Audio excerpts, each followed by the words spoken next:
আজকে মসজিদে বলছি 6ষ্ঠ হিজরিতে উমরা করার জন্য রাসূল স্বপ্নে দেখলেন, যেহেতু সিরাত নাবিল রাসূলের কিছু কথা বলা দরকার। রাসূল স্বপ্নে দেখলেন 6ষ্ঠ হিজরিতে, কি স্বপ্ন দেখলেন? যে রাসূল সাহাবাদেরকে নিয়ে কাবা ঘর তওয়াফ করতেছেন। কিন্তু ওই সময় তো মুসলমানদের কাবা ঘর তওয়াফ করা একটা অসম্ভব বিষয়। মক্কায় ঢোকার তাদের পারমিশন নেই, বরং মক্কা থেকে সব মুসলমানদেরকে ওটা তাড়াইয়া দিছে। মদিনায় আসছে, মদিনায় ওরা আক্রমণ করছে কয়েকবার। উহুদের যুদ্ধে 70 জন মুসলমানকে শহীদ করছে। রাসূলের দাঁত শহীদ হয়ে গেছে, রাসূলের কপালে মাথায় এরকম লোহার কড়া ঢুকে পড়ছে 3য় হিজরি উহুদের যুদ্ধে। এরপরে আরো যুদ্ধ হয়েছে। এমন অবস্থায় মক্কায় ঢুকে তওয়াফ করা বড় কঠিন বিষয়। রাসূল স্বপ্ন দেখলেন, রাসূল স্বপ্নের কথা সাহাবাদেরকে বললেন, ও আমার সাহাবারা, আমি তো এরকম স্বপ্ন দেখলাম, আল্লাহর ঘর তোমাদেরকে নিয়ে তওয়াফ করতেছি। রোজ সাহাবারা তো লাফায় উঠলেন, রাসূলুল্লাহ চলেন যাই, আমরা আল্লাহর ঘর তওয়াফ করব। আর আল্লাহর ঘর তওয়াফ করব, ওরা তো যাইতে ঢুকতে দিবে না, কারণ আমরা তো যুদ্ধ করতে যাব না। আমরা ওদেরকে বলবো আমরা যুদ্ধ করার জন্য আসি নাই, আমরা আল্লাহর ঘর তওয়াফ করব, উমরা করার জন্য আসছি। রাসূল 6ষ্ঠ হিজরিতে 14-1500 সাহাবী নিয়ে রওনা করলেন। কোথায় রওনা করলেন? মক্কার দিকে। কি জন্য? আল্লাহর ঘর তওয়াফ করার জন্য, উমরা করার জন্য। হুদায়বিয়ার কাছে পৌঁছলেন। হুদায়বিয়ার কাছে পৌঁছে বললেন যে আর আগানো যাবে না, এখানেই অবস্থান করতে হবে। কারণ আমরা যদি মক্কায় ঢুকি, মক্কায় মারামারি হয়ে যাবে, যুদ্ধ হবে, ওরা আমাদেরকে ঢুকতে দেবে না। সুতরাং আমরা এখান থেকে একজন লোক পাঠাবো, তাদের কাছে এরকম খবর পৌঁছাবো যে আমরা তোমাদের সঙ্গে যুদ্ধ করার জন্য আসি নাই, আমরা আসছি হলো কি জন্য? আল্লাহর ঘর তওয়াফ করার জন্য। তোমরা আমাদেরকে অনুমতি দাও। রাসূলুল্লাহ সাল্লাল্লাহু আলাইহি সাল্লাম হযরত উসমান রাদিয়াল্লাহু তাআলা আনহুকে পাঠাইলেন। কি জন্য পাঠাইলেন? মক্কার কাফেরদের সঙ্গে, কাফেরদের লিডারদের সঙ্গে আলোচনা করো যে আমরা আল্লাহর ঘর বাইতুল্লাহ তওয়াফ করতে চাই, তোমরা আমাদেরকে বাধা দিবে না, আমরা তওয়াফ করে তোমাদের সঙ্গে কোনো যুদ্ধ করব না, কোনো মারামারি করব না, শুধু আল্লাহর ঘর তওয়াফ করে, বাইতুল্লাহ তওয়াফ করে, সাফা মারওয়ার মাঝে সাই করে, উমরা করে আমরা চলে যাব, তোমরা বাধা দিবে না। উসমান রাদিয়াল্লাহু তাআলা আনহু গেলেন, গিয়ে মক্কার কাফের লিডারদের সঙ্গে আলোচনা করলেন। কাফের লিডাররা বলল, না, তোমাদেরকে মক্কায় ঢুকতে দেওয়া হবে না, মক্কায় ঢুকতে দেওয়া হবে না। এমনকি তারা উসমান রাদিয়াল্লাহু তাআলা আনহুকে কি করলো? ঠেকায় রাখলো, আসতে দিল না। এদিকে রাসূলের কাছে খবর পৌঁছলো উসমান রাদিয়াল্লাহু তাআলা আনহুকে শহীদ করা হয়ে গেছে। ওনাকে আসতে দেয় নাই, বরং শহীদ করা হয়েছে। রাসূলের কাছে খবর পৌঁছলো, তখন রাসূলুল্লাহ সাল্লাল্লাহু আলাইহি ওয়াসাল্লাম সাহাবাদের কাছে বললেন যে উসমানকে তো শহীদ করা হয়ে গেছে। রাসূল সাহাবাদের কাছে বায়াত নিলেন, ইন্নাল্লাযীনা ইবাইউনাল্লাহ, ইন্নাল্লাযীনা ইবাইউনাকা ইবাইউনাল্লাহ। রাসূল সাহাবাদের কাছে বায়াত নিলেন, সাহাবারা রাসূলের কাছে বায়াত নিলেন, মানে ওয়াদাবদ্ধ হলেন, উসমানের রক্তের প্রতিশোধ না নিয়ে আমরা এই জায়গা থেকে এক পাও পিছপা হব না, আমরা মক্কায় ঢুকবো। যারা উসমানকে হত্যা করেছে, উসমানের প্রতি ফুটা রক্তের প্রতিশোধ নেব, আমাদের রক্ত থাকতে কখনোই আমরা পিছপা হব না। এটা হলো মুসলমান ইমানদার। রাসূলের হাতে বায়াত গ্রহণ করলেন, যারা আমাদের জীবন যাবে যাক, কিন্তু আমাদের ভাই উসমানকে আমরা কি করব? যাকে তারা হত্যা করেছে তার প্রতিশোধ নেব। আল্লাহ কোরআনের ভিতর আয়াত নাযিল করলেন, ইন্নাল্লাযীনা ইবাইউনাকা ইবাইউনাল্লাহ। ও আল্লাহর রাসূল, যারা আপনার হাতে উসমানের রক্তের প্রতিশোধ নেওয়ার জন্য বায়াত গ্রহণ করেছে, ওয়াদাবদ্ধ হয়েছে, তারা তো আমি আল্লাহর হাতেই ওয়াদাবদ্ধ হয়েছে, আমার হাতেই বায়াত গ্রহণ করেছে।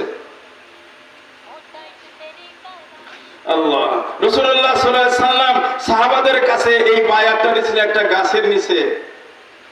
আল্লাহ তাআলা বলেন লাকাদ রাদিয়াল্লাহু আনিল মুমিনিনা ইয ইবাইউনাকা তাহতাশ শাজারাতি। আল্লাহ তাআলা সেই সমস্ত মুমিনদের প্রতি খুশি, আল্লাহ তাআলা সেই সমস্ত মুমিনদেরকে পছন্দ করেন যারা গাছের নিচে রাসূলের হাতে বায়াত গ্রহণ করেছে। মুসলমান তো সেই জাতি যে নাকি একজন মুসলমানের রক্তের প্রতিশোধ নেওয়ার জন্য 1400-1500 সাহাবী যারা ছিলেন রাসূলের সাহাবী, রাসূল সহ এরকম তারা সকলে মিলে এরকম বায়াত গ্রহণ করলেন, ওয়াদাবদ্ধ হলেন উসমানের খুনের বদলা নেওয়া হবে। আমাদের এতে আমরা সবাই শহীদ হলে হব, উসমানের খুনের বদলা না নিয়ে আমরা যাব না। আর সারা পৃথিবীতে কত মুসলমান, কত ফিলিস্তিনি লোক মরতেছে। মুসলমান কি শিক্ষা পেলেন এখান থেকে যে একজন মুসলমান যদি কি হয় শহীদ হয়, সকল মুসলমান ঐক্যবদ্ধ হয়ে তার প্রতিশোধ নেবে, তার রক্তের প্রতিশোধ নেবে। আর যদি সারা পৃথিবীর মুসলমান এর থেকে শিক্ষা নিত, বায়াতে রিদওয়ান যাকে বলা হয়, এই বায়াতে রিদওয়ান থেকে শিক্ষা নিত। দেখ উসমান নিষেধ শহীদ হন নাই, শুধু খবর পড়ছে উসমান শহীদ হয়েছে, এটাতেই সাহাবায়ে কেরাম সকলে প্রতিশোধ নেওয়ার জন্য ঐক্যবদ্ধ হলেন। কোথায়? এমন জায়গায় ঐক্যবদ্ধ হয়েছেন মদিনা থেকে অনেক দূরে হুদায়বিয়ায়, সামনে মক্কায়। মক্কা গিয়ে প্রতিশোধ নেবে, পিছপা হবে না। মক্কার লোকরা কেন উসমানকে শহীদ করলো? আজ এত মুসলমান শহীদ হচ্ছে, আজ কোটি কোটি মুসলমান গেল কোথায়? তারা কি এই বায়াত থেকে শিক্ষা নেবে না যে একজন মুসলমান যদি কোথাও নিপীড়িত হয়, কোন মাজলুম হয়, সকল মুসলমান মিলে তাকে উদ্ধার করতে হবে? আর যদি এই বায়াত থেকে, বায়াতে রিদওয়ান থেকে আমরা শিক্ষা নিতাম, তাহলে ফিলিস্তিন আর এরকম ফিলিস্তিনের অবস্থা হতো না। ফিলিস্তিনের মতো হতো না। আফগানিস্তানে যান, তারা একজন মেহমান, এই যে আফগানিস্তানের তালিবান আগে ক্ষমতায় ছিল, মাঝখানে ক্ষমতা চলে গেল কেন জানেন? আমেরিকার টুইন টাওয়ার ভাঙ্গার নাটক সাজাইলো। টুইন টাওয়ার ভাঙ্গার নাটক সাজায় আফগানের শাসককে বলল, মোল্লা কি মোল্লা যেন, মোল্লা ওমরকে বলল, তোমার দেশে একজন লোক আছে, তার নাম হলো ওসামা বিন লাদেন, এক টুইন টাওয়ার ভাঙছে, তাকে আমাদের কাছে দাও, আমাদের কাছে সুপর্দ করো, হ্যান্ড ওভার করো, নাহলে তোমাদের দেশকে আমরা তামা বানায় দেব। মোল্লা ওমর বললেন, আমরা ওসামা বিন লাদেন আমাদের মেহমানকে আমরা তোমাদের হাতে দিতে পারি না, মেহমানকে আমরা তোমাদের হাতে দিতে পারি না। মেহমানের সম্মান করা, ইজ্জত রক্ষা করা আমাদের দায়িত্ব, সুতরাং তোমাদের হাতে আমরা মেহমানকে দিতে পারি না। হ্যাঁ, উনি যদি নিজে বের হয়ে যান তাহলে ওনার বিষয় সেটা উনি করতে পারেন, আমরা স্বেচ্ছায় তাকে আপনাদের হাতে তুলে দিতে পারি না। ফলে কি হলো? আফগানিস্তানে আমেরিকা আক্রমণ করলো, আফগানিস্তানকে তারা দখল করে নিল। কিন্তু আফগানিস্তানকে আক্রমণ করে দখল করে নিল, কিন্তু আফগানি মর্দে মুজাহিদরা দমে যায় নাই। তারপরে থেকে তারা আমেরিকাকে শিক্ষা দেওয়ার জন্য লেগেছিল। তারা আমেরিকাকে 20 বছরের শিক্ষা দিয়েছে, শেষ পর্যন্ত আমেরিকা পালাইতে বাধ্য হয়েছে। মুসলমান কি করে না, কখনো ইসলামের বাহিরে এক পাও নড়ে না, তাতে তার জান যায় যাবে। কিন্তু ইসলামের যে আল্লাহ তাআলার হুকুম, রাসূলের আদর্শ, সেই আদর্শের উপর তারা বহাল থাকে। আর যদি মুসলমান সেই আদর্শের উপর থাকতো, তাহলে ফিলিস্তিনে মুসলমানদের এই অবস্থা হতো না। ফিলিস্তিনি ছোট ছোট বাচ্চা না খেয়ে মারা যাচ্ছে। তারা বলে, পরে পরিতাপের বিষয়, তারা বলে দুনিয়াতে তো আর খাবার পাওয়া যাবে না, আল্লাহ যদি তাড়াতাড়ি মৃত্যু দেয় জান্নাতে যেয়ে খাবো। ছোট ছোট বাচ্চারা বলে তাড়াতাড়ি মৃত্যু হয়ে গেলে জান্নাতে গিয়ে খাবো। ও মুসলমান, সারা পৃথিবীর মুসলমান, তোরা কি করতেছো? তোরা আরামে খাচ্ছ, আরামে ভর্তি করতেছো, আর ফিলিস্তিনের মুসলমানদের তোমাদের কোনো দরদ নাই। চারদিকে বড় বড় রাষ্ট্র, মুসলিম রাষ্ট্র, ধনী ধনী রাষ্ট্র, আরামে খাচ্ছে, সবকিছু করতেছে। দুনিয়া এবং নারী এই দুটাই মুসলমানদেরকে পিছাইয়া দিছে। মধ্যপ্রাচ্যের রাষ্ট্রগুলো এক নারী নিয়ে ব্যস্ত, আর অর্থ নিয়ে ব্যস্ত, আরাম নিয়ে ব্যস্ত। তারা মুসলমানের কাছে এসে দাঁড়ানোর মতো তাদের অবস্থা নেই। তো রসুলের আদর্শ হলো এক মুসলমান বিপদগ্রস্ত হলে তার পাশে দাঁড়ানো। ইমাম মুসল্লি পরিষদের এটা একটি আছে, বিপদগ্রস্ত মুসলমানের পাশে দাঁড়ানো। এজন্য আমাদের সবার এখানে সহায়তা করা দরকার। রসুলের আদর্শ কি? রসুলের আদর্শ হলো রসুল কখনো ওয়াদা ভঙ্গ করতেন না। রসুলের আদর্শ হলো রসুল কখনো মিথ্যা বলতেন না। রসুলের আদর্শ হলো রসুল কখনো আমানতের খেয়ানত করতেন না। রসুলের আদর্শ হলো রসুল মদ জুয়া এগুলাকে হারাম করে গেছেন, যে মদ জুয়া চলবে না। ইসলামের প্রথম যুগে মদ বৈধ ছিল, তখন ইসলামের হুকুম ধীরে ধীরে আসছে। যখন মদকে হারাম ঘোষণা করা হলো, মদিনার যাদের বাড়িতে মদ ছিল, শুধু মদ না, মদের বোতল না, কুলা ভরা মদ থাকতো, কুলা ভরা, তারা মদ বানাইতো কুলায়। এক একজনের বাড়িতে 5 কুলা 10 কুলা মদ ছিল। কি করেছে? সেই যখন হারাম করা হলো, ইয়া আইয়ুহাল্লাযীনা আমানু ইন্নামাল খামরু ওয়াল মাইসিরু ওয়াল আনসাবু ওয়াল আজলামু রিজসুন মিন আমালিশ শাইতান। হে ঈমানদাররা, মদ হলো, মদ জুয়া হলো নাপাক জিনিস, মূর্তি হলো নাপাক জিনিস। ফারতানিবুহু, বাইসা থাকো, কামিয়াব হওয়া। সাহাবাদের যার যার বাড়িতে মদ ছিল সব মদ ফেলে দিল, সব মদ ফেলে দিল। যারা ব্যবসা করার জন্য মদ আনছিলেন তারাও মদ দোকান থেকে ফেলে দিলেন। আজ আমাদের মুসলমান সিগারেটের গায়ে লেখা থাকে সিগারেট পান, বিষ পান, আরো অনেক কিছু লেখা থাকে, কিন্তু আমরা সিগারেট খাওয়া কি বাদ দিচ্ছি? আমরা কি মদ খাওয়া বাদ দিচ্ছি? আজ অনেকে ধনী হওয়ার জন্য মাদক দ্রব্যের ব্যবসা করে। বড়ই আফসোস, মুসলমান কিভাবে মাদক দ্রব্যের ব্যবসা করে, বড়ই আফসোস। মুসলমান কিভাবে মাদক দ্রব্য গ্রহণ করে? এবা, বাবা, ডাল, কত মাদক দ্রব্য আছে। এই সমস্ত মাদক দ্রব্য যুব সমাজ, পুরো যুব সমাজকে ধ্বংস করে দিচ্ছে। আমাদের দেশের যুব সমাজ ধ্বংস করার জন্য নীল নকশা, এটা হলো নীল নকশা করা হয়েছে। এদেশের যুব সমাজকে কিভাবে ধ্বংস করা যায়, ধ্বংস করার পথ একটা, এদেরকে এরকম মাদক দ্রব্য সয়লাভ করে দাও যাতে যুব সমাজ ধ্বংস হয়ে যায়। ও বাংলাদেশের যুব সমাজ, বাংলাদেশের মানুষ, দেশকে রক্ষা করতে হলে, যুব সমাজকে রক্ষা করতে হলে অবশ্যই এই মাদক হইতে যুব সমাজকে বাঁচাইতে হবে।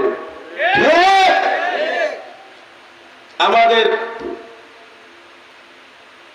যদি পার্শ্ববর্তী বাড়ির পাশের লোক যদি কাউকে খারাপ করতে চায়, ভালো হওয়া কঠিন। এর জন্য আল্লাহ রাসূল বলছেন, আল্লাহি লা ইউমিন, আল্লাহি লা ইউমিন, আল্লাহি লা ইউমিন। আল্লাহর কসম ইমানদার না, আল্লাহর কসম ইমানদার না, আল্লাহর কসম ইমানদার না।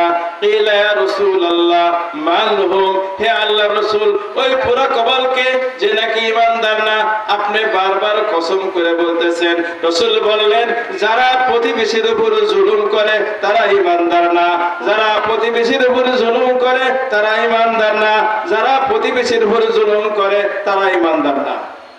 জুলুম দুই ধরনের, একটা হলো মাইরা জুলুম, আর একটা হলো কি অন্যভাবে জুলুম, মাদক দ্রব্যের মাধ্যমে জুলুম।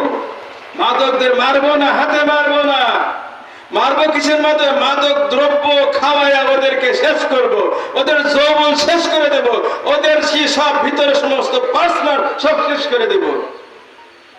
আমাদের দেশে মাদক দ্রব্য কোত্থেকে আসে? পার্শ্ববর্তী রাষ্ট্র থেকে আসে। তারা আমাদের দেশে ভালো ভালো জিনিস নিয়ে যায়, আর দেয় কি? ফেন্সিডিল দেয়। তারা কি দেয়? ইয়াবা দেয়, বাবা দেয়, যে তোদের দেশের যুবকরা শেষ হয়ে যায়, আর ভালো জিনিস ওই দেশে নিয়ে যায়। সুতরাং প্রতিবেশী ভালো হওয়া উচিত, প্রতিবেশীর উপর জুলুম করা ঠিক না, এটা একটা জুলুম। যারা আমাদের দেশের যুব সমাজকে ধ্বংস করার জন্য এই দেশে মাদক দ্রব্য সাপ্লাই দিচ্ছে, বলবো তারা আমাদের দেশের শত্রু, কখনো তারা দেশের বন্ধু হতে পারে না। আর যারা তাদের খপ্পরে পড়ে ধনী হওয়ার জন্য, রাতারাতি কলাগাছ হওয়ার জন্য, টাকার পাহাড় করার জন্য মাদক দ্রব্যের ব্যবসা করতেছি, আপনারা মনে রাখবেন আপনার এই টাকা বেশিদিন টিকবে না, আল্লাহর কাছে জন্য জবাবদিহি করতে হবে। এই মুসলিম যুব সমাজদেরকে ধ্বংস করার জন্য আল্লাহর কাঠগড়ায় আপনাদেরকে দাঁড়াইতে হবে। সেই দিন বুঝবেন যে মাদক দ্রব্যের লাভ কতটুকু, নোকসান কতটুকু। সমাজকে মাদক দ্রব্য বিক্রি করে আপনারা সমাজকে যে ধ্বংস করে দিচ্ছেন, নিজের হিসাব দিতে হবে, পুরো সমাজের হিসাব দিতে হবে। ঠিক আজ যে কোনো এলাকা যান, গ্রামগঞ্জে মাদক দ্রব্য সরাসরি। আমাদের বাড়ি সেই কোথায়, মানিকগঞ্জের দৌলতপুর। আমার পাশের বাড়িওয়ালা হঠাৎ দেখি ছাপড়াঘর ছিল, আমরা যখন ওখানে গেলাম ছাপড়াঘর ছিল, ছাপড়াঘর বুঝেন তো। হঠাৎ দেখি যে তার বিশাল বড় বাড়ির বিল্ডিং এর কাজ শুরু করে দিল। এখন কয়েকতলা ব্যবসায়ীটা কি ছাপড়াঘর, এখন কয়েকতলা বিল্ডিং, সে মাদক কারবারি, মাদক কারবার করে। পুলিশ থানা কেনা, বড় বড় অফিসার কেনা, কেউ তার কিছু করতে পারবে না, কারণ টাকায় বলে সব হয়। ও মাদক কারবারিরা শোনো, তুমি মাদক কারবার করে দেশের যুব সমাজকে ধ্বংস করতেছো। দেশের শুধু পুরুষই না, মহিলারা আজকাল কি আছে মাদকে আসক্ত, তাদেরকে ধ্বংস করতেছো। তোমার পরিণতি কখনো আল্লাহর কাছে ভালো হবে না। আল্লাহ বলছেন, রাসূল বলছেন, মাল্লা ইরহামু মান ফিল আরদ ইরহামুকুম মান ফিস সামা। দুনিয়ার বেশে বাসের উপর রহম করো, তাহলে আসমানওয়ালা আল্লাহ তাআলা ফেরেশতারা রহম করবে। আর যারা দুনিয়াবাসীর উপর মানুষের জুলুম করে, আল্লাহ পাক তাকে ছাড়েন না। এই যে যারা মাদকের মাধ্যমে মানুষের উপর জুলুম করতেছে, তাদেরকে কিন্তু আল্লাহ ছাড়বেন না। সুতরাং যারা আমরা মাদকের ব্যবসা করি, আল্লাহর ওয়াস্তে আপনাদেরকে কোনই করতেছি না, আল্লাহর ওয়াস্তে গেলে ছাড়েন, আপনাদের জন্যই কল্যাণ, আল্লাহ আপনাদের জন্যই মঙ্গল। আমি আপনাদেরকে বলতেছি না যে মাদক ওয়ালাদের বাড়িঘর ভাঙিয়ে দেন, সেটা বলতেছি না। আমি ওনাদেরকে বলছি, আপনারা নিজেরা ছাড়েন, আপনারা নিজেরাই ছাড়েন, আল্লাহর দরবারে ধরা পড়াকে ছাড়েন। আর যারা আমরা মাদক দ্রব্য গ্রহণ করি, যে সমস্ত বাবাজিরা, আল্লাহর রাস্তে নিজের উপর রহম করো। তুমি মাদক দ্রব্য খাচ্ছ, পান করতেছো, তোমার ভিতর থেকে সব নষ্ট হয়ে যাচ্ছে। কয়েকদিন পরে তোমার ক্যান্সার হবে, কয়েকদিন পরে তোমার কিডনি নষ্ট হয়ে যাবে, কয়েকদিন তুমি হাড়ের রোগী হবা, তুমি নিজেই কি পস্তাবা। সুতরাং সময় থাকতেই তওবা করো, যা করছি করছি, আর আমি মাদক দ্রব্য কিনবো না, খাবো না, পান করবো না, এবং কাউকে কিনতে দেব না। যদি আজ আমরা এই মাহফিল থেকে ওয়াদাবদ্ধ হই, প্রতিজ্ঞা করি, তাহলে এটা এই জিনিসটা আমাদের এলাকার ভিতরে একটা বিরাট পরিবেশ সৃষ্টি করে দেবে। মাদক দ্রব্য এমন একটা জিনিস যেটা জিনা ব্যভিচারকে ব্যাপক করে দেয়। রাসূল বলেন, কিয়ামতের আগে মাদক দ্রব্য ব্যাপক আকার ধারণ করবে এবং জিনা ব্যভিচারের ব্যাপক আকার ধারণ করবে। এর সঙ্গে একটা সম্পর্ক আছে। কি আছে? সম্পর্ক আছে। যে এলাকায় যত মাদক দ্রব্যের ব্যাপকতা, ওর সঙ্গে অশ্লীল কাজের ব্যাপকতা বেড়ে যায়। সুতরাং এক গুনাহ তাজুর সাইয়্যাতা সাইয়্যাত, গুনাহকে টেনে নিয়ে আসে। আমরা আল্লাহর ওয়াস্তে এই মাদক দ্রব্য ব্যবহার ছেড়ে দেই। আল্লাহর ওয়াস্তে আমরা ইসলাম, আমরা মুসলমান, রবিউল আউয়াল আমরা পালন করতেছি। রবিউল আউয়াল আমাদের এটাই শিক্ষা দিচ্ছে যে তুমি তো নবীর উম্মত, তুমি তো নবীর সুপারিশ লাগবে তোমার নাজাত পাওয়ার জন্য। ওই নবী বলে গেছেন মাদক দ্রব্য গ্রহণ করো না, ওই নবী বলে গেছেন কারো উপর জুলুম করো না, ওই নবী বলে গেছেন তুমি ওয়াদা ভঙ্গ করো না, ওয়াদা করলে ওয়াদা পুরা করো। আমি জমি বিক্রি করব, দাম হয়ে গেছে একজনের সঙ্গে, মনে করেন 5 লাখ টাকা কাঠা, আর একজন বলল ভাই তোমাকে আমি 7 লাখ টাকা দেবো। ওয়াদা আমার তখন থাকে না, ওয়াদা ভঙ্গ করে আমি 7 লাখের কাছে বিক্রি করি। এটা ইমানদারের কাজ না। ইমানদারের কাজ হলো সে যেটা ওয়াদা করবে সেই ওয়াদা সে বাস্তবায়ন করবে, এটা হলো ইমানদারের কাজ। রাসূলুল্লাহ সাল্লাল্লাহু আলাইহি সাল্লাম, আল্লাহ কথায় কথা আসে, রোমের বাদশা আবু সুফিয়ান যখন কাফের ছিল, এত লম্বা ইতিহাস বলার সময় নাই, আবু সুফিয়ানকে জিজ্ঞাসা করলো রোমের বাদশা আবু সুফিয়ানকে ডাকাইলো নিজের দরবারে। আবু সুফিয়ান ব্যবসা করার জন্য গেছে। ওই যে ষষ্ঠ হিজরিতে সন্ধি হয়, বায়াতের রিদওয়ান সন্ধি হয়। সন্ধির পরে আবু সুফিয়ান একটা কাফেলা নিয়ে ব্যবসা করার জন্য গেছে এই বর্তমানে ফিলিস্তিনে শামে গাজা এলাকায়। রাসূলের চিঠি পৌঁছলো রোমের বাদশার কাছে, আসলিম তাসলাম, হে রোমের বাদশা মুসলমান হও, তাহলে তুমি নিরাপদ থাকবা।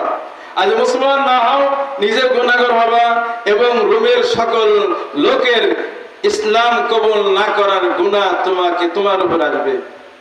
তো রোমের বাদশা ছিল আহলে কিতাব, খ্রিস্টান, তাওরাত ইনজিলের আলেম। উনি জানতেন একজন নবী আসবে শেষ জামানায়। উনি চিন্তা করলেন মনে হয় কথার ভাব তো মনে হচ্ছে সেই নবী মনে হয়, সুতরাং এই বিষয়টা তাহকিক করা দরকার, অনুসন্ধান করা দরকার, যাচাই করা দরকার। ও যার পক্ষ থেকে চিঠি আসলো উনি নবুয়তের দাবি করেছেন, আসলে উনি কেমন লোক, উনি কোন বংশের লোক, উনি কেমন, উনি ওয়াদা পুরা করে কিনা, মিথ্যা বলে কিনা, ওনার চরিত্র কি, এটা জানা দরকার, এটা তাহকিক করা দরকার, এটা যাচাই করা দরকার। এই জন্য ইরানের বাদশা বলল, তোরা দেখো আরবের কোন মক্কার কোন কাফেলা ব্যবসা করার জন্য আসছে কিনা, যদি এসে থাকে তাকে নিয়ে আসো, তার সঙ্গে আমার এই নবীর সম্পর্কে যে নবুয়তের দাবি করতেছে মুহাম্মদ বিন আব্দুল্লাহ বিন আব্দুল মুত্তালিব, তার সম্বন্ধে আমাকে যাচাই করতে হবে, তার সম্বন্ধে আমাকে জানতে হবে। খোঁজাখুঁজি আরম্ভ হয়ে গেল। খুঁজতে খুঁজতে পাইল কাকে, রাসূলের সবচেয়ে বড় শত্রু, যে নাকি রাসূলের বিরুদ্ধে উহুদের যুদ্ধ করেছে, 70 জন সাহাবাকে হত্যা করেছে যার নেতৃত্বে, রাসূলের দাঁত ভাঙা পড়ছে যার নেতৃত্বে, রাসূলের মাথায় কড়া ঢুকছে যার নেতৃত্বে, এমন একজন লোক পাইল আবু সুফিয়ান। সেটা তো আর কে জানে না, সেটা তো আর রোমের ভাষা জানে না, জানে যে এটা মক্কার লোক, মক্কার লোক দরকার আমার। নিয়ে আসা হলো আবু সুফিয়ানের পুরা কাফেলার 30 জন ছিল কাফেলায়, পুরা কাফেলা নিয়ে আসা হলো, বাদশার কাছে বসানো হলো। বাদশা বললেন, আমি কিছু প্রশ্ন করতে চাই, এই প্রশ্নগুলোর সঠিক উত্তর দিবা। বাকি 29 জনকে পিছনে বসানো হলো, বলা হলো দেখো এই আবু সুফিয়ানকে প্রশ্ন করব, যদি সে সঠিক উত্তর দেয় বলবা যে ঠিক আছে, মিথ্যা বলে তোমরা বলবা মিথ্যা বলছে। আবু সুফিয়ানের সামনে পিছনে সব, হ্যাঁ, কাছেও রাখে না, টিপ দিয়ে বলবে যে আমি তো বলি তো ঠিক বলিস। জিজ্ঞাসাবাদ শুরু হয়ে গেল। 1 নম্বর প্রশ্ন, কাইফা নাসাবুহু ফীকুম, কাইফা নাসাবুহু ফীকুম, এই যে যিনি নবুয়তের দাবি করতেছেন তার বংশ কেমন? আবু সুফিয়ান বলেন, আমাকে যখন প্রশ্ন করতেছে আমার মনে চাচ্ছিল মিথ্যা কথা বলে দেই, কিন্তু আমি মিথ্যা বলতে পারলাম না। আমার যে লোক আছে তারা বলবে দেশে গিয়ে আবু সুফিয়ান মিথ্যা বলেছে, ও নেতৃত্ব দেওয়ার যোগ্য না। দেখেন, রাসূলের শত্রু, মুসলমানের শত্রু, জাহিরি যুগের লোক, তারাও মিথ্যাকে ঘৃণা করে। যে মিথ্যাবাদী হিসাবে আমি সমাজে পরিচিত হব, এরা যা বলবে আবু সুফিয়ান মিথ্যা বলেছে, এখানে তারা আমাকে মিথ্যুক বলবে না, দেশে যারা বলবে এটা হতে পারে না, আমি তো সমাজের নেতা, আমি মিথ্যাবাদী হতে পারি না। এই জন্য যখন প্রশ্ন করলো কাইফা নাসাবু ফীকুম, ওনার বংশ কেমন, উত্তরে বলেন হুয়া ফীনা যু নাসাবিন, উনি আমাদের মধ্যে সবচেয়ে সম্ভ্রান্ত বংশের মানুষ। কে কার কথা বলে? রাসূলের কথা। রাসূলের বংশ ছিল পৃথিবীর সবচেয়ে সম্ভ্রান্ত বংশ। আল্লাহ নিজে বলছেন, লাকাদ জাআকুম রাসূলুম মিন আনফুসিকুম, এটার এক কিরাত আছে রাসূলুম মিন আনফুসিকুম, লাকাদ জাআকুম রাসূলুম মিন আনফুসিকুম, একটা কিরাত যে রাসূল তোমাদের কাছে এমন একজন রাসূল আসছেন যিনি হলেন সবচেয়ে সম্ভ্রান্ত বংশের মানুষ। রাসূলের বংশ ছিল সম্ভ্রান্ত, স্বয়ং আল্লাহ পাক কোরআনে বলে দিয়েছেন লাকাদ জাআকুম রাসূলুম মিন আনফুসিকুম, এর কিরাত পড়লে আনফুসুকুম পড়লে হবে না, আনফুসিকুম। আল্লাহ বিফাতিল ফা। প্রশ্ন অনেকগুলো আছে, প্রশ্ন উত্তর করতে হলে লাগবে 2 ঘন্টা সময়। আমি মেন পয়েন্টটা বলি যে রাসূল সবচেয়ে সম্ভ্রান্ত বংশের লোক। উনি একটা প্রশ্ন করলেন, উনি কি কখনো ওয়াদা ভঙ্গ করেন? উনি কি কখনো ওয়াদা ভঙ্গ করেছেন তোমাদের জানা মতে? কাকে প্রশ্ন করতেছে? আবু সুফিয়ানকে। আবু সুফিয়ান তো তিনি বলতে বলতেন হ্যাঁ উনি ওয়াদা ভঙ্গ করে, বলে না না উনি কখনো ওয়াদা ভঙ্গ করেন নাই, উনি কখনো ওয়াদা ভঙ্গ করেন নাই, ওয়াদা করে কারোর সঙ্গে গাদ্দারি করেন নাই, ব্যক্তি পর্যায়েও না, সামাজিক পর্যায়েও না, কোন কওমের সঙ্গে চুক্তি করলে সে চুক্তি উনি ভঙ্গ করেন নাই। কে বললো? আবু সুফিয়ান। তো রাসূলের আদর্শ ছিল ওয়াদা ভঙ্গ না করা। আজ আমরা মুসলমান ওয়াদা ভঙ্গ করতে আমাদের সময় লাগে না। একটা ঘটনা মনে পড়ে গেল, রসুলের দাদা আব্দুল মুত্তালিব, ঘটনার সময় আপনি আছে মানে বিরক্ত হবেন, ঘটনা বলে শেষ করে দেব। রসুলের দাদা আব্দুল মুত্তালিব স্বপ্ন দেখলেন এই যে জমজমের কুয়া, যে জমজমের কুয়া পানি আমরা মক্কায় গিয়ে পান করি, বাড়িতেও নিয়ে আসি, জমজমের কুয়া কখন এটা সৃষ্টি হয় বলতে পারবেন? প্রশ্ন, কখন সৃষ্টি? ইসমাইল আলাইহিস সালামের সময়। হযরত ইব্রাহিম আলাইহিস সালামের ছেলে ইসমাইল, ওই যে ইব্রাহিম আলাইহিস সালাম ইসমাইলকে এবং তার মাকে যে কি করলেন মক্কায় রেখে আসলেন, হ্যাঁ ওই সময় জমজম কূপ আল্লাহ পাক সৃষ্টি করলেন। ওটা আর এক ঘটনা। যে জমজমের কূপ পর্যায়ক্রমে এক সময় আবার কি হয়, এক জালেম বাদশা, জালেম বনু জুরহুমের জালেম বাদশা এই জমজমের কূপকে বন্ধ করে দেয়, জমজমের কূপ বন্ধ করে দেয়। দীর্ঘদিন জমজমের কূপ বন্ধ থাকে। আল্লাহ পাক তার নবীকে পাঠাইবেন, মক্কায় পানির অভাব, এজন্য পানির ব্যবস্থা করা দরকার। পূর্বের থেকে আল্লাহ পাক এই ব্যবস্থা করতে চাইলেন নবী আসার আগেই। আব্দুল মুত্তালিব রাসূলের দাদা এই কাবা ঘরের পাশে শুয়ে আছেন। কোথায় শুয়ে আছেন? ওই যে হাতিমে কাবা বলি আমরা, ওই যে হাজি সাহেব এক জায়গায় ঈদ আছে না, একটু ওয়াল দেওয়া আছে, ওইটা হাতিমে কাবা, ওই হাতিমের কাবা ওখানে শুয়ে আছেন রাসূলের দাদা আব্দুল মুত্তালিব। স্বপ্নে দেখাকে এসে বলতেছে ইয়া আব্দুল মুত্তালিব ইহফারিল বাররা, এ আব্দুল মুত্তালিব বাররা খনন করো। ইহফারিল বাররা ইয়া আব্দুল মুত্তালিব, মা বাল বাররা।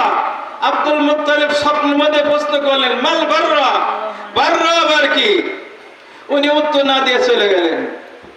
স্বপ্ন দেখার কারণ হলো আব্দুল মুত্তালিব তখনও মানুষ জাহিলি যুগেও হজ করত, পানি পান করানোর দায়িত্ব ছিল আব্দুল মুত্তালিবের। পানি পাবে কোথায় এত লোকের? অস্থির চিন্তা করতে করতে এই হাতিমে কাবায় শুয়ে পড়ছে, ঘুমাইয়া পড়ছে। তখন একজন লোক এসে বললো ইয়া আব্দুল মুত্তালিব ইহফারিল বাররা, আব্দুল মুত্তালিব তুমি বাররা খনন করো। তুমি বুঝতে পারলেন বাররা, আমাল বাররা, বাররা কি আছে, হ্যাঁ কি জিনিস বুঝতে পারলাম না। কোন উত্তর না দিয়ে চলে গেল। দ্বিতীয় রাত্রে, দ্বিতীয় দিন আবার শুয়ে আছেন ওই জায়গায়, আবার ওই লোকটা আসলো ইয়া আব্দুল মুত্তালিব ইহফারিল মাদনুনা, আব্দুল মুত্তালিব তুমি মাদনুনা খনন করো। প্রশ্ন করল আমাল মাদনুনা, মাদনুনা কি জিনিস আমি তো বুঝতে পারলাম না। উত্তর না দিয়ে চলে গেল। তৃতীয় রাত্রে আবার আসলো, উনি শুয়ে আছেন, আবার স্বপ্নে দেখলেন ইয়া আব্দুল মুত্তালিব ইহফারিল তাইয়্যিবা, তুমি তাইয়্যিবা খনন করো। প্রশ্ন করলে আমার তাইয়্যিবা কি জিনিস? উত্তর না দিয়ে চলে গেল। চতুর্থ রাত্রে আসলো ইয়া আব্দুল মুত্তালিব, স্বপ্নে দেখেন ইহফার Zamzam, Abdul Muttalib ইহফার Veera Zamzam, Abdul Muttalib বীরে Zamzam খনন করো। কি খনন করো? বীরে জামজাম, জমজমের কুয়া খনন করো। এই কথা জমজমের কুয়া আবার কি? কারণ কালের দীর্ঘদিন জমজম কুয়া বন্ধ হয়ে মানুষের অন্তর থেকে জমজমের কুয়ার নামও মুছে গেছে। জমজমের কুয়া আবার কি? তখন উনি বললেন জমজম হলো একটা কুয়া, হাযা বীরুন, একটা কুয়া, হাযা বীরু ইসমাইল আলাইহিস সালামের কুয়া। যেই কুয়ার ভিতর আল্লাহ পাকের নিয়ামত, প্রচুর পানি আছে। সেই কুয়া খুঁজতে পারে এত পানি বের হবে। তুমি যে হাজীদের পানি পান কারণে নিয়ে পেরেশান হয়েছে, এই পেরেশানি আর করতে হবে না, সব পেরেশানি দূর হয়ে যাবে। হাজীদের পানি এখান থেকে তুমি পান করতে পারবা। তো আব্দুল মুত্তালিব 4 দিন পর পর স্বপ্ন দেখার পর আজ রাত্রে স্বপ্নটা পূর্ণ স্বপ্ন, আগের দিন শুধু বইলেই চলে গেছে। আজ রাত্রে বুঝতেছেন যে হ্যাঁ একটা কুয়া খুঁজতে হবে, এবং ওই লোকটা বইলেও গেলে এই জায়গা খুঁজো, দেখা দিল এই জায়গায় কি আছে, জমজমের কুয়া আছে কাবাগরের পাশে জমজমের কুয়া। তো উনি সকালে উঠে কুরাইশের নেতাদের ডাকলেন, বললেন যে আমি স্বপ্নে দেখছি কয়েকবার, 4 দিন স্বপ্নে দেখছি, আমাকে বলা হচ্ছে কুয়া খোঁজার জন্য, জায়গাও দেখানো হয়েছে, তোমরা আমাকে সহায়তা করো, তোমরা সবাই মিলে আসো, আমরা এই কুয়া খুঁজি। সবাই বাধা দিল, কাবাগরের পাশে কাউকে কোনো খনন কাজ করতে দেওয়া হবে না, কাবাগরের পাশে কাউকে কোনো খনন কাজ করতে দেওয়া হবে না। আল্লাহ। আব্দুল মুত্তালিব বললেন, তোমরা কেউ সাহায্য না করলেও আমি একাই করব, আমি যেটা স্বপ্নে দেখেছি, মানুষের উপকারের জন্য পানি দরকার, পানির ব্যবস্থা করতে পারতেছি না, আল্লাহর পক্ষ থেকে আপনাকে স্বপ্ন দেখানো হয়েছে, এই জায়গায় জমজমের কুয়া রয়েছে, এই জমজমের কুয়া আমি খুঁজবই, তোমরা বাধা দিলেও আমি খুঁজবো। তিনি তার ছেলে হারেস, বড় ছেলে হারেস কে নিয়ে, কোদাল নিয়ে আর টুকরে নিয়ে মাটি কাটা আরম্ভ করলেন। আব্দুল মুত্তালিব নিজে মাটি কাটেন, আর ছেলে মাটি নিয়ে বাইরে ফেলেন। এইভাবে একদিন খুঁজে কিছুই পেল না। মানুষ বলে কি আব্দুল মুত্তালিব পাগল হয়েছে, এখানে বলে কুয়া আছে, এখানে কুয়া আসবে কোত্থেকে, এটা তো মরুভূমির এলাকা, কুয়া আসবে কোত্থেকে।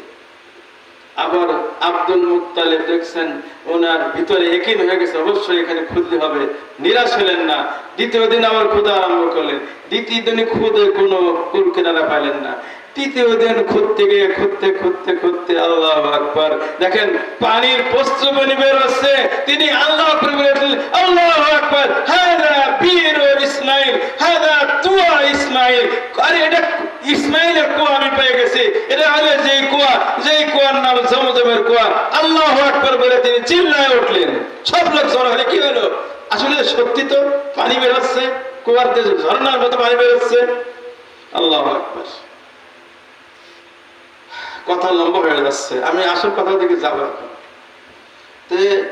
আব্দুল মুত্তালিব কি করলেন, ওই যে কুয়া খোঁজার জন্য কেউ সহায়তা করলো না, এই জন্য তিনি আল্লাহর কাছে একটা মানত মানলেন, আল্লাহ তুমি যে আমাকে 10 জন ছেলে দান করো, আর 10 জন ছেলে যখন যুবক হবে, আমি একজন ছেলেকে তোমার রাস্তায় কুরবানি করে দেব।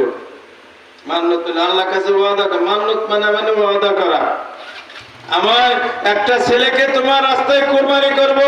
তিনি একটা ওয়াদা করলেন, আল্লাহর কাছে মান্নত মানলেন।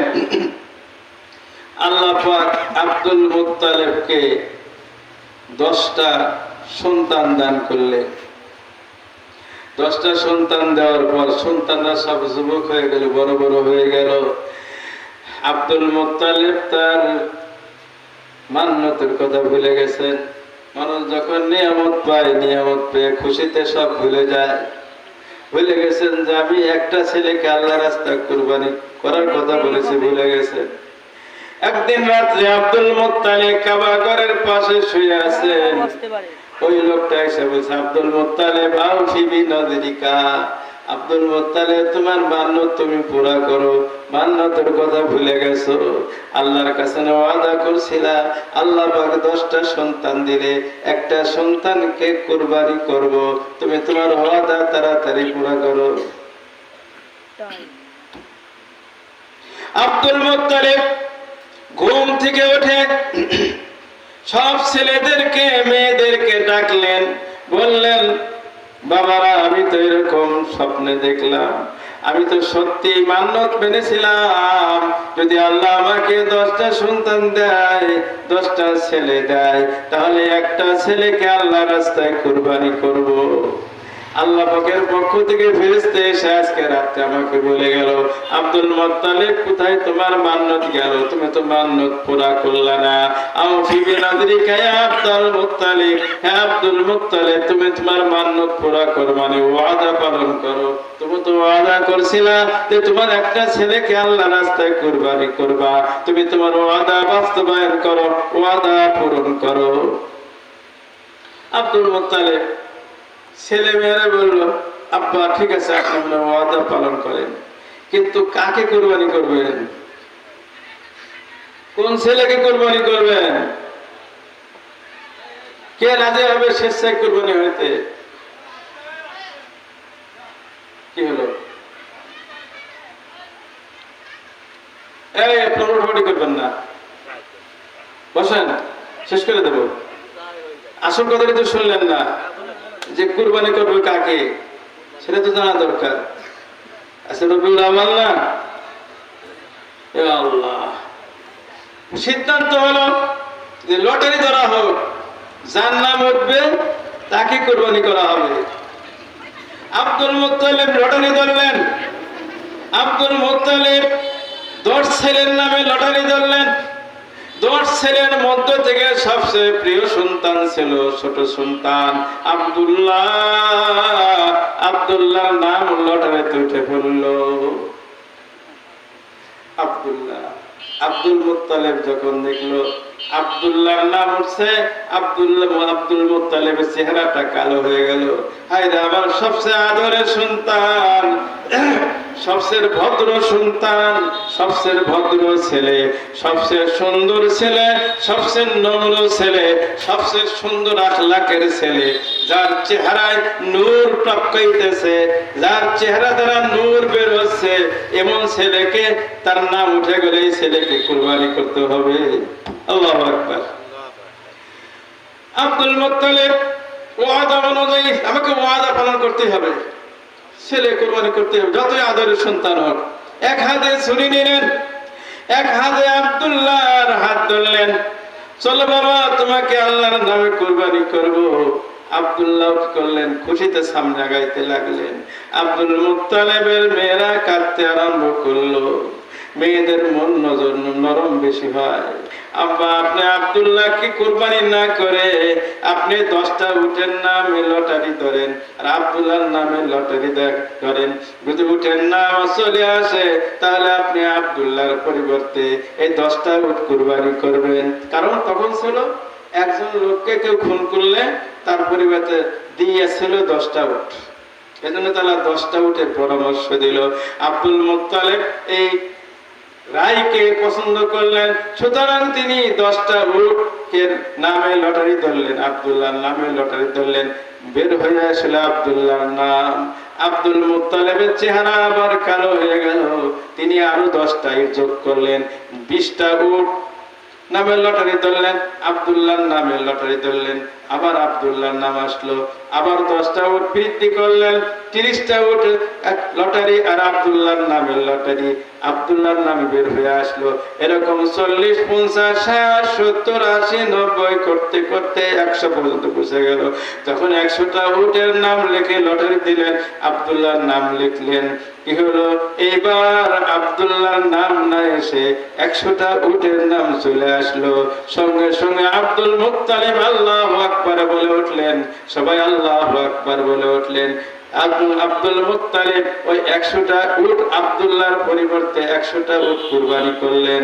কোথায় কুরবানি করলেন? সাফা মারওয়ার মাঝখানে। এই আব্দুল্লাহ কে চেনেন? কোন আব্দুল্লাহ কথা বলছি? রাসূলের পিতা। হুজুর রাসূলের পিতা। কার কথা বলা হচ্ছে? রাসূলের পিতা। ওই দিন যদি আব্দুল্লাহকে আল্লাহ পাক কুরবানি করায় ফেলতেন, রাসূল তো আব্দুল্লাহর ওরস থেকে আসবে। আসলে আল্লাহ পাক দেখতে চাইলেন ওয়াদা পুরা করে কিনা, ওয়াদার কত দাম, ওয়াদায় কত আব্দুল মুত্তালিব, ওয়াদায় কত মজবুত। রাসূলের দাদা যার থেকে আসবে নবী আসবেন, তিনি ওয়াদায় কত মজবুত। নিজের আপন ছেলেকে কুরবানি করার জন্য তিনি পুরোপুরি প্রস্তুত। এটার নাম ওয়াদা পালন। আল্লাহ পাক কি করলেন? আব্দুল্লাহর পরিবর্তে 100টা উট গ্রহণ করলেন, 100টা উট কুরবানি করা হলো, আব্দুল্লাহর কুরবানি হলো না। আল্লাহু আকবার। এর কিছুদিন পরে আব্দুল্লাহকে বিবাহ দেওয়ার সিদ্ধান্ত হলো।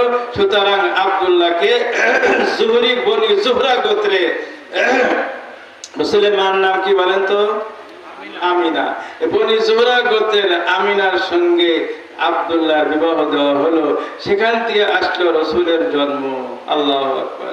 রাসূলের পিতা বিবাহ করার পর, স্বামী স্ত্রীর সঙ্গে মেলামেশার পর রাসূলের পিতাকে তার পিতা আব্দুল মুত্তালিব পাঠালেন ব্যবসা করার জন্য।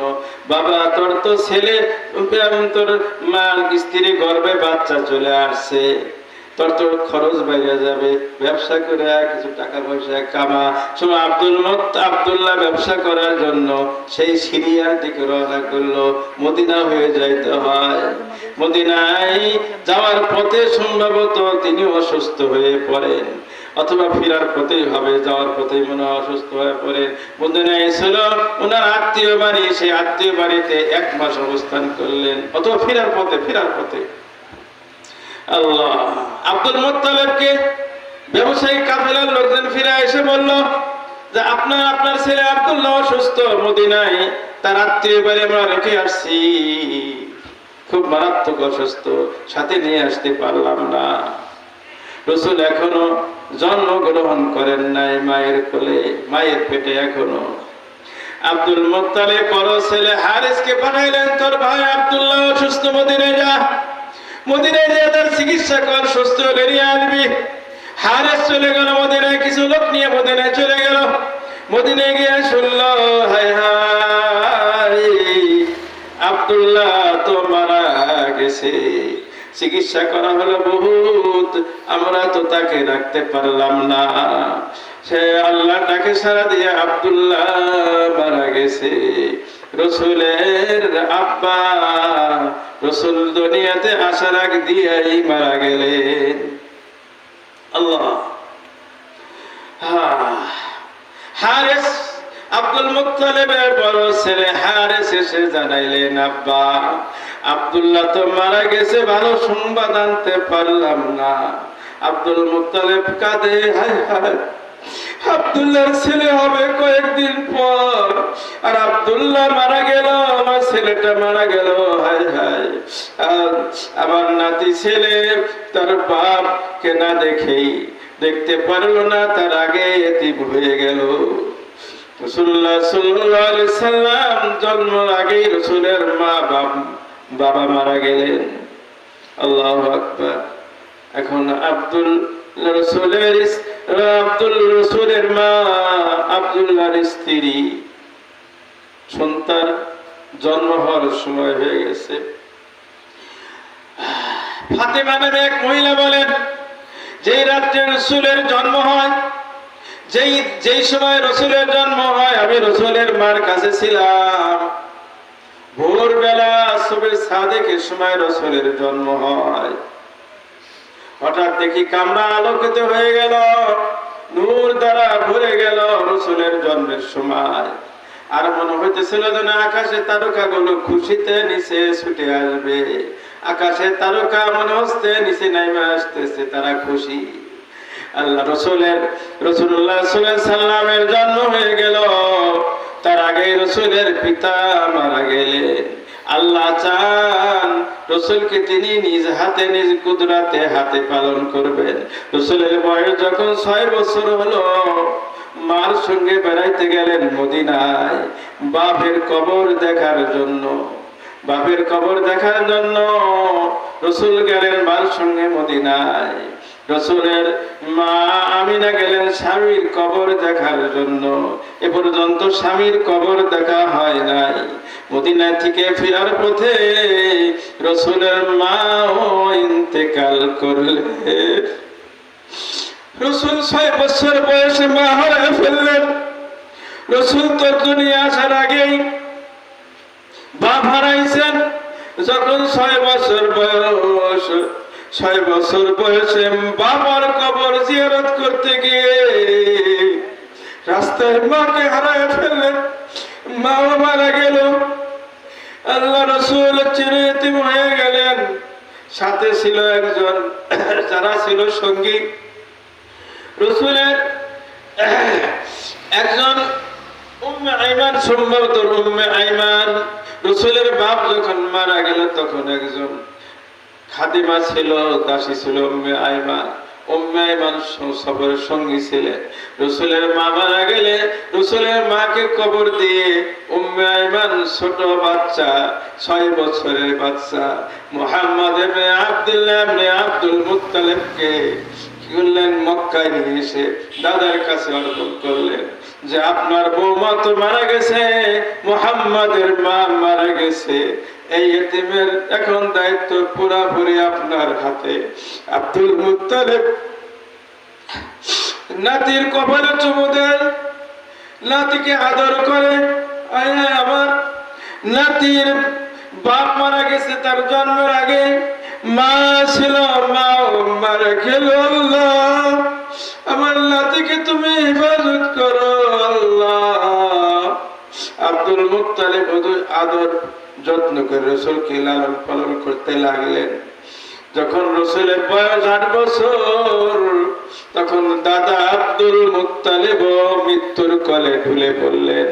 মৃত্যুর কোলে ঢলে পড়া পুরো পূর্বে ছেলে আবু তালেব, রাসূলের চাচা নাম আবু তালেব, আবু তালেবকে ডেকে বললেন, বাবা এই যে আমার নাতি রেখে যাচ্ছি, এতিম নাতি, ওর বাপ তো আগেই মারা গেছে, মাও মারা গেছে, আমিও তো মনে হয় বাঁচবো না, যে কোনো সময় আল্লাহর ডাকে লাব্বাইক বলতে হবে, আমার যে কোনো সময় মৃত্যু চলে আসবে। বাবা তোমার এই পাশ থেকে দেখো, একে ভালো করে আদর করে লালন পালন করবা, একে কখনো কষ্ট দিবা না।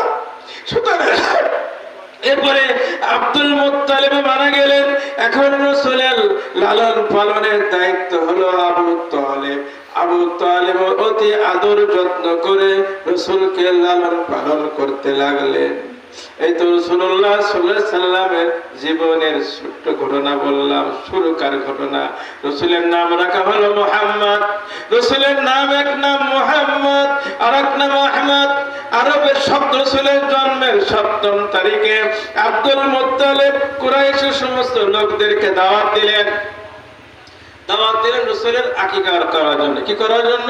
আকিকা করার জন্য এবং নাম রাখার জন্য। 7ম দিনে সন্তানের আকিকা করা, নাম রাখা, এটা হলো মুস্তাহাব। 7ম দিনে তিনি মুহাম্মদ বিন আব্দুল্লাহ আর নাম রাখার জন্য, আকিকা করার জন্য সব কুরাইশের সমস্ত লোকজনকে দাওয়াত দিলেন। এখনো নাম মুহাম্মদ রাখা হয় নাই। লোকজন জিজ্ঞাসা করলো, আপনার এই নাতির নাম কি রাখবেন? বললেন, আমি নাতির নাম রাখবো মুহাম্মদ। বললে, আপনি কি জন্য মুহাম্মদ রাখবেন? আপনার বংশের কারো নাম তো মুহাম্মদ নাই। আপনাদের বংশের যে আরবের লোকেরা বংশ, পূর্বপুরুষদের নাম সবদের মুখস্থ, পূর্বপুরুষের ভিতর কারো নাম তো মুহাম্মদ নাই। আর ওরা কি করে? দাদার নামে নাতির নাম, চাচার নামে ছেলের নাম, আপনজনের নামে নাম রাখে। তো আপনার বংশ তো কারো নাম মুহাম্মদ নাই, আপনি এই নাম কেন নির্বাচন করলেন? আপনার তখন আব্দুল মুত্তালিব বলেন, আমি এই নামটা এই জন্য নির্বাচন করলাম, মুহাম্মদ মানে প্রশংসিত ব্যক্তি।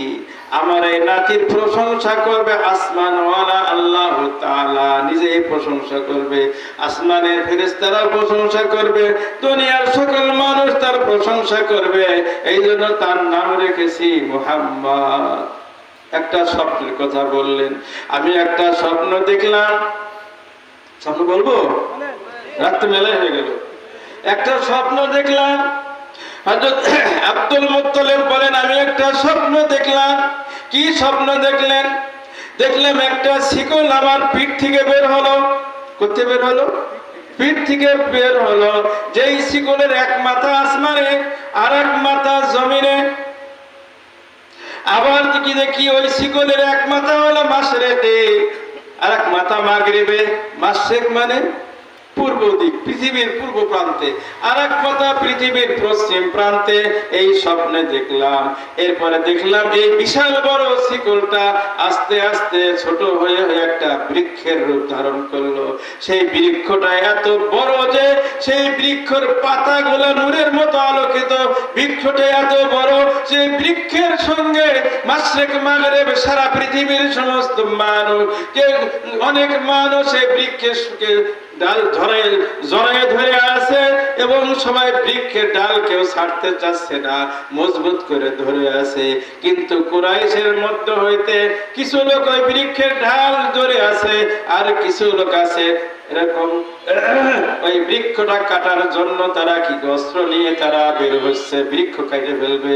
কি দিয়ে কাটে যেন, কি বলে ওটাকে, কোরাল দিয়ে কাটার জন্য কোরাল নিয়ে আগায় আসতেছে কিছু লোক। এই গাছ কেটে ফেলবে। তারা কারা? এই কুরাইশের লোক, গাছ কেটে ফেলবে। কিন্তু একজন সুন্দর যুবক কোত্থেকে আসলো? ওই যুবক কি করলো? ওদের সবাইকে তাড়াই দিল, বললো না না, এই গাছ তোদেরকে কাটতে দেব না, তোরা এখান থেকে হট, কিন্তু সর, তোদেরকে গাছ কিছুতেই কাটতে দেওয়া হবে না। আমি এর থেকে বুঝতে পারলাম আমার যে বৌমার পেটে, এটা রাসূল এখনো জন্মগ্রহণ করেন না, জন্মের আগে স্বপ্ন। মনে করলাম যে আমার যেই নাতি ছেলে আমার বৌমার পেটে, সে আব্দুল্লাহর ছেলে। ওই ছেলেটা এমন ছেলে হবে সারা পৃথিবী তার অনুসারীতে ভরে যাবে, সারা পৃথিবী তার প্রশংসা করবে, আসমান আল্লাহ প্রশংসা করবে। সেই জন্য তার নাম রেখেছি মুহাম্মদ। আর এক ঘটনায় আসে, রাসূলের মা স্বপ্ন দেখলেন। কি স্বপ্নে দেখলেন? ও বিবি আমিনা, রাসূল যখন পেটে, তোমার পেটে কিন্তু সাধারণ কোনো শিশু নাই, বাচ্চা নাই। তোমার পেটে এমন একটা বাচ্চা আছে যেই বাচ্চাকে সবাই ভালোবাসবে, সবাই প্রশংসা করবে।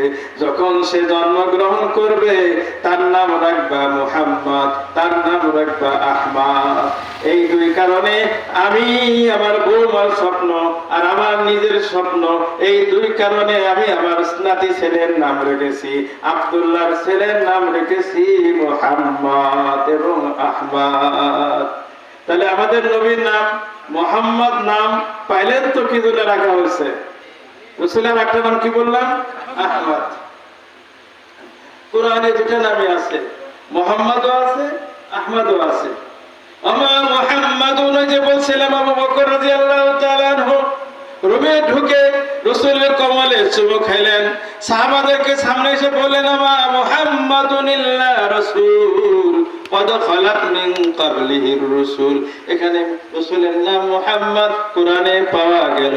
আবার সূরা 28 পারা সূরা সফের ভিতর আছে, সেখানে বলা হয়েছে ইসমু আহমদ। ঈসা আলাইহিস সালাতু ওয়াস সালাম তার উম্মতকে বললেন, ও আমার উম্মতেরা শোনো, আমার পরে একজন নবী আসবে, তার নাম হবে আহমদ। সেই আহমদ হলে আমাদের নবী মুহাম্মদুর রাসূলুল্লাহ সাল্লাল্লাহু আলাইহি সাল্লামের দ্বিতীয় নাম আহমদ। একদিন রাসূল বসে আছেন, একজন গ্রাম্য বেদুইন বলে আরাব এসে বলল, ইয়া ইবনা জবিহাইন, হে দুই জবাইকৃত বাপের সন্তান। সাহাবারা তো হতভম্ব, দুই জবাইকৃত বাপের সন্তান। রাসূলের এক নাম ছিল ইবনু জবিহাইন। রাসূল মুস্কি হাসতেছিলেন। তো যখন নাকি হযরত মুআবিয়া রাদিয়াল্লাহু আনহু এই হাদিসটা বর্ণনা করতেছিলেন, তখন একজন জিজ্ঞেস করেছে, দুই জবাইন কে? তখন মুআবিয়া রাদিয়াল্লাহু তাআলা বললেন, রাসূলের এক আসছেন, ওনার আদি বংশ, আদি পিতা হলো রাসূল হলো ইসমাঈল আলাইহিস সালামের বংশধর। কার বংশধর? বনি ইসমাইল। ইসমাইল তো মক্কা আবাদ করলো কে? ইসমাইল। ওই ইসমাইলের বংশধরই হলো কি? এই কুরাইশ। এই ইসমাইলের বংশধর কুরাইশ গোত্রে আব্দুল মুত্তালিবের ছেলে আব্দুল্লাহ হলো আরাক। জবি মানে জবাইকৃত। ইসমাইলকেও তার বাবা ইব্রাহিম জবাই করার জন্য বিনাই নিয়ে গেছেন, ঘটনা জানেন তো নাকি? আবার এই ঘটনা শুনলেন, রাসূলের পিতা আব্দুল্লাহকে তার পিতা আব্দুল মুত্তালিব মান্নত পুরা করতে গিয়ে, জবাই করতে গিয়ে, জবাই করার জন্য সবকিছু রেডি করছিলেন। এই জন্য রাসূলের তৃতীয় এক নাম হলো ইবনু যাবিহাইন। দুই জবাইকৃত পিতার সন্তান। আল্লাহর রাসূল দুনিয়াতে আমাদেরকে চলে গেছেন কি জন্য? তিনি কোরআন সুন্নাহ বাস্তবায়ন করার জন্য আল্লাহ তাকে পাঠাইছিলেন। রাসূল আমাদের কাছে কোরআন সুন্নাহ বললাম যে তারাকতু ফীকুম আমরাইন, ও উম্মাহ তোমাদের কাছে আমি তো চলে যাব, কিন্তু আমার দুটা জিনিস তোমাদের কাছে রেখে গেলাম, আল্লাহর কোরআন আর রাসূলের সুন্নাহ। এই দুটা জিনিস যতদিন পর্যন্ত তোমরা মজবুত করে ধরবা, তোমরা গোমরা হবে না, পথহারা হবে না। তোমাদেরকে কেউ কি করতে পারবে না, চোখ রাঙ্গায়া কথা বলতে পারবে না। আমরা যদি আশিক রাসূলের কোরআন এবং রাসূল আল্লাহর কোরআন রাসূলের সুন্নাহকে মজবুত করে ধরি, তাহলে আজ কারো শক্তি হবে না মুসলমানদের বড় বড় করে তাকানো। কিন্তু মুসলমান কোরআন ভুলে গেছে, মুসলমান কোরআন থেকে সরে গেছে। এই জন্য আজ বিধর্মীরা অমুসলিমরা মুসলমানদের সঙ্গে যেমন ইচ্ছা তেমন আচরণ করতেছে। মুসলমানদেরকে মারলেও ওরা মনে করে যে কোন মানুষ মারি নাই, এটা মুসলমান মারছি, ফিলিস্তিনি লোকজন মারছি, কোন মানুষ মারি নাই। ওদিকে মানবতা করে করে চিল্লায়, আমেরিকা মানবতা করে করে চিল্লায়, ভারত মানবতা বলে বলে চিল্লায়। আরে ভারতে তো সৈন্য পাঠাইছে ইসরায়েলে মুসলমানদেরকে মারার জন্য। ও মুসলমান, বাঙালি মুসলমান, ভারত তোমাদের বন্ধু? কিছু তো ভারত তোমাদের বন্ধু না। সময় পেলে তোমাদের গলা টিপে ধরবে। সাবধান, এখনই হুঁশিয়া হয়ে যাও বাঁচতে চাইলে। ফিলিস্তিনে মুসলমানদেরকে হত্যা করার জন্য ভারতের সৈন্য আছে। আল্লাহ, মুসলমান আমরা সাবধান হচ্ছি না। আমরা মনে করতেছি ওরা এত বড় শক্তি, ওদের সঙ্গে পারা যাবে না। কে বলছে পারা যাবে না? আফগানিস্তান দেখা দিয়েছে না আমেরিকাকে পলাইতে বাধ্য হয়েছে? ইরান দেখা দিয়েছে না আমেরিকার কি যেন ইসরায়েল পালাইতে বাধ্য হয়েছে? সুতরাং মুসলমান যদি সবাই মিলে ঐক্যবদ্ধ হয়, কোরআনের রজুকে মজবুত করে ধরে, রাসূলের সুন্নাহকে মজবুত করে ধরে, আজ অমুসলিমরা পালাইতে বাধ্য হবে, বাধ্য হবে। আসুন আমরা সবাই মিলে আল্লাহর কোরআন, আল্লাহর রুজুকে মজবুত করে ধরি, রাসূলের সুন্নাহর অনুসরণ করি, তাহলে এর ভিতরে রয়েছে আমাদের সম্মান। অন্য কোনো কিছুর ভিতরে রাসূলের আমাদের সম্মান নাই। আল্লাহ কোরআনে বলেছেন, এই তোরা কিছু মানবি কিছু মানবি না, দুনিয়ায় তোদেরকে লাঞ্ছিত করব।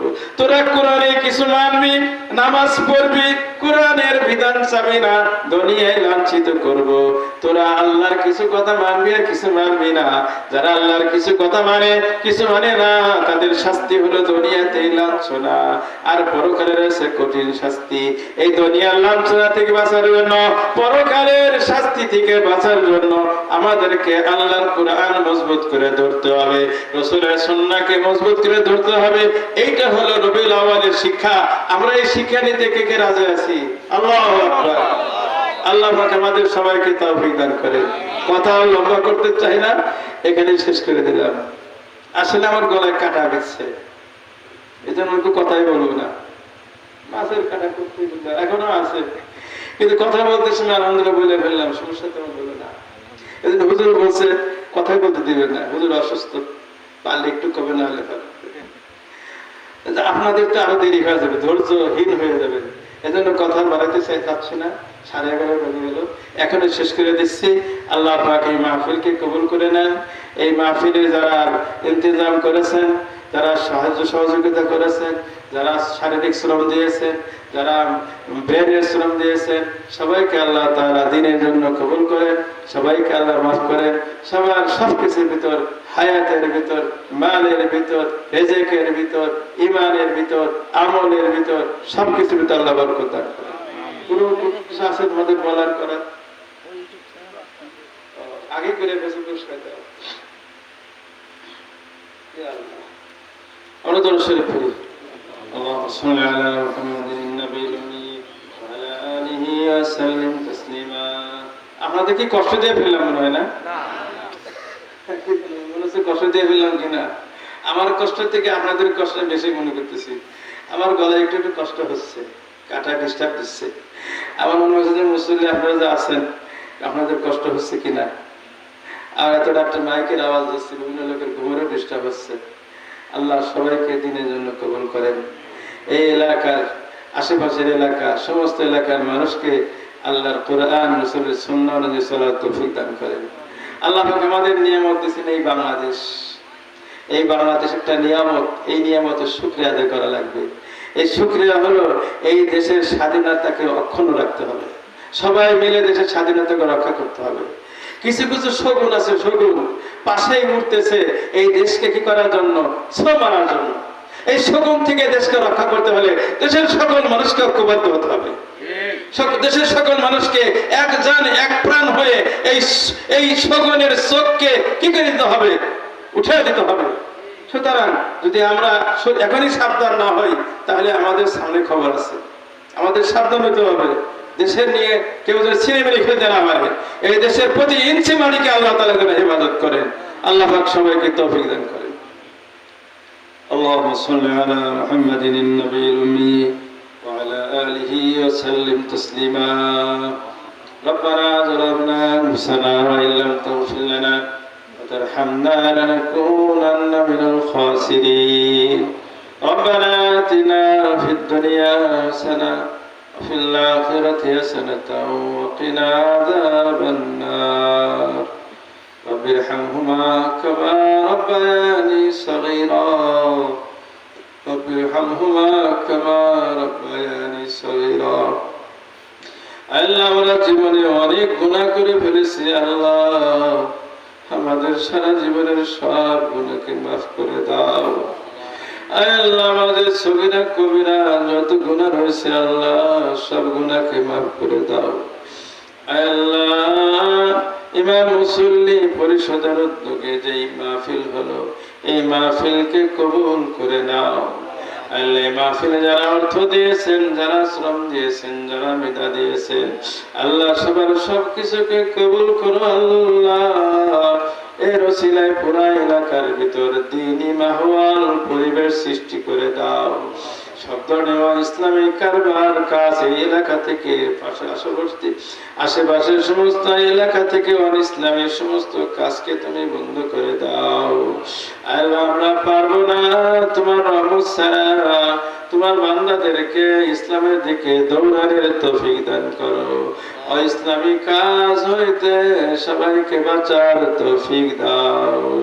আল্লাহ, সত্যের গর্বিত কাজ হইতে সবাইকে বাঁচার তৌফিক দাও। আল্লাহ, সবাই মিলে দেশ গড়ার তৌফিক দাও। আল্লাহ, সবাই মিলে সোনার বাংলার স্বাধীনতাকে রক্ষা করার তৌফিক দাও। আল্লাহ, তোমার নবী যে দায়িত্ব দিয়ে গেছেন আমাদের কাছে, উম্মতের কাছে, কোরআন সুন্নাহ আমাদের সবাইকে বাস্তবায়ন করার তৌফিক দাও। আল্লাহ, তাগুতি শক্তি থেকে হেফাজত করো। আল্লাহ, আমাদেরকে তাগুতি শক্তি থেকে হেফাজত করো। আল্লাহ, আল্লাহ সারা বিশ্বের মুসলমানদেরকে হেফাজত করো। আল্লাহ, ফিলিস্তিনি মুসলমানদের কষ্ট তো আর সহ্য হয় না।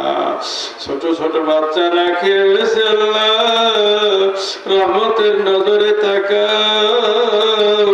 আল্লাহর কত পরীক্ষা নিবা। আল্লাহ, খালেদ বিন ওয়ালিদের মতো সেনাপতি পাঠাও। সালাউদ্দিন আইয়ুবের মতো আল্লাহ সেনাপতি পাঠাও।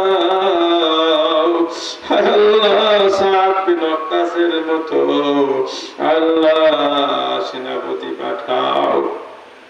আল্লাহ, ফিলিস্তিনি মুসলমানদেরকে হেফাজত করো। আল্লাহ, পৃথিবীর অন্য কোন মুসলিম রাষ্ট্র যেন ফিলিস্তিনের মতো না হয়। আল্লাহ, তার আগে মুসলমানদেরকে ঐক্যবদ্ধ হওয়ার তৌফিক দাও। আমাদের দেশে গরিব দেশ, আমরা ছোট দেশ, দেশে আবার পার্শ্ববর্তী রাষ্ট্র থেকে কত লোক রোহিঙ্গা মুসলমান নিজেদের দেশে থেকে তারা বিতাড়িত হয়ে আমাদের দেশে চলে এসেছে। আল্লাহ, তাদেরকে সসম্মানে তাদের দেশে ফেরার তৌফিক দাও। আল্লাহ, তাদের দেশকে তাদের জন্য করে দাও। আল্লাহ, আমাদের দেশের প্রতি মাটিকে তুমি হেফাজত করো আল্লাহ। এদেশের স্বাধীনতা যারা নষ্ট করতে চায় আল্লাহ তাদের থেকে এদেশকে তুমি হেফাজত করো আল্লাহ। দেশকে যারা গোলাম বানাইতে চায় তাদের থেকে দেশকে তুমি হেফাজত করো আল্লাহ। মুসলমানের এই রাষ্ট্রকে আল্লাহ তুমি বরকত দিয়ে ভরপুর করে দাও। দেশের জমিনের ভিতর ফসলের ভিতর বরকত দাও আল্লাহ। দেশের শাকসবজি তরি তরকারির ভিতর বরকত দাও আল্লাহ। মানুষের মুখাপেক্ষী বানায় না আল্লাহ, একমাত্র তোমার মুখাপেক্ষী বানাও।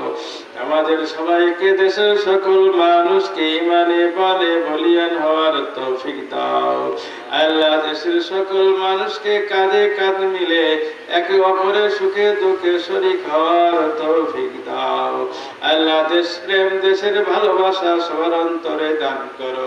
দেশের স্বাধীনতার ভালোবাসা সবার অন্তরে দান করো। যারা স্বাধীনতার ক্ষুণ্ণ করতে চায়, যারা দেশকে অন্যের গোলাম বানাইতে চায়, যারা আমাদেরকে যে সমস্ত দেশ আমাদেরকে গোলাম বানাতে চায় সেই সমস্ত দেশ থেকে আমাদেরকে আল্লাহ তুমি হেফাজত করো আল্লাহ। তোমার রেখে যাওয়া দিনকে তুমি হেফাজত করো আল্লাহ। তুমি আমাদের সবাইকে দিনের জন্য কবুল করে দাও আল্লাহ। আমরা সবাই কবরের যাত্রী আল্লাহ। একদিন তো মরতেই হবে, কেউ ফিরাইতে পারবে না আল্লাহ। ওই যে সামনে গোরস্থান, কেউ বলতে পারি না ওই গোরস্থানে কার কখন কবর তৈরি হয়ে যাবে আল্লাহ। গোরস্থানে যাওয়ার আগে, মরার আগে, আজরাইল আসার আগে কবরের প্রস্তুতি নেওয়ার তৌফিক দাও। পরকালের প্রস্তুতি নেওয়ার তৌফিক দাও। কবরের প্রস্তুতি আর পরকালের প্রস্তুতি হলো বেশি বেশি নেক আমল আল্লাহ। বেশি বেশি নেক আমল করার তৌফিক দাও আল্লাহ। সব রেখেই তো চলে যাব, সঙ্গে কিছু যাবে না, সব আমল বন্ধ হয়ে যাবে আল্লাহ। যাতে সৎকার জারিয়া কাজ সব চলতে থাকবে আল্লাহ। সবাইকে সৎকার জারিয়ার কাজে বেশি বেশি শরীক হওয়ার তৌফিক দাও আল্লাহ। এলাকার মাদ্রাসাগুলো কবুল করে দাও। এলাকার বড় মাদ্রাসা, বড় মাদ্রাসা সহ সকল মাদ্রাসাকে কবুল করে দাও। সব মাদ্রাসাকে আল্লাহ ইসলামের দুর্গ বানিয়ে দাও। মাদ্রাসার সব জরুরত গায়ে খাজা হইতে পুরা করে দাও আল্লাহ। সবার অন্তরে মাদ্রাসা, কোরআন, সুন্নাহর মহব্বত দান করো, আলেম ওলামার মহব্বত দান করো আল্লাহ। এই এলাকাকে সবল লোককে তুমি রহমত দ্বারা ভরপুর করে দাও। এলাকার লোকদের অর্থনৈতিক অবস্থাকে ভালো করে দাও, সব পেরেশানিকে দূর করে দাও আল্লাহ। যে সমস্ত মা বোনরা রয়েছেন মা বোনদের সব পেরেশানিকে দূর করে দাও। তাদের সংসারে শান্তি দাও। ছেলে মেয়ে যেন মাদের কথা শুনে সেই তৌফিক দাও। স্বামী স্ত্রীর ভিতর ভালোবাসা মহব্বত সৃষ্টি করে দাও। সংসারে সবার শান্তিকে দূর করে দাও আল্লাহ। আমাদের বাপ মা, দাদা দাদি, নানা নানি, শ্বশুর শাশুড়ি, ভাই বোন, ছেলে মেয়ে, স্ত্রী সহ সকল আত্মীয় স্বজনদেরকে মাফ করে দাও। জিন্দা মরদা সকল মুমিন মুমিনাতকে মাফ করে দাও আল্লাহ। যাদের পিতা মাতা মারা গেছে, মাকে মা বলে আর ডাক দিতে পারে না আল্লাহ, আব্বাকে আব্বা বলতে পারে না, তাদের মরহুম পিতা মাতাকে মাফ করে দাও আল্লাহ। আমার মরহুমা মাকে মাফ করে দাও। আমার মতো যারা মা হারা হয়ে গেছে আল্লাহ, সবার মরহুমা মাকে মাফ করো।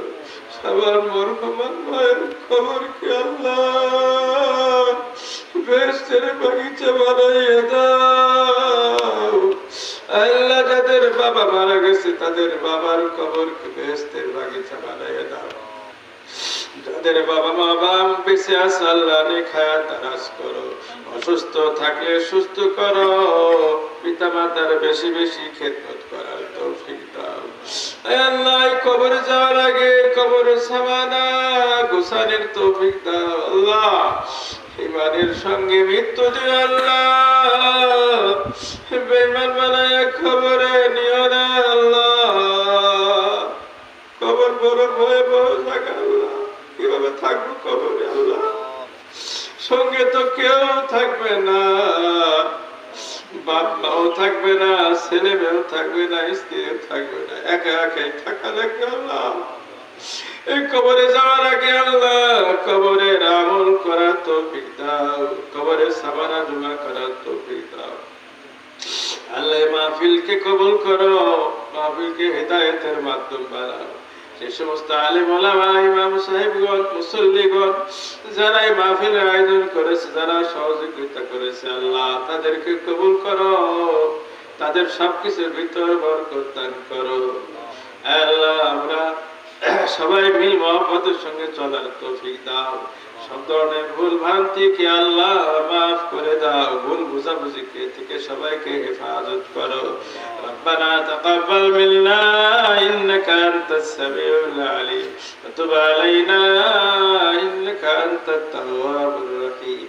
সুবহান রাব্বিকা রাব্বিল ইজ্জাতি আম্মা ইয়াসিফুন, সালামুন আলাল মুরসালিন, আলহামদুলিল্লাহি রাব্বিল আলামিন।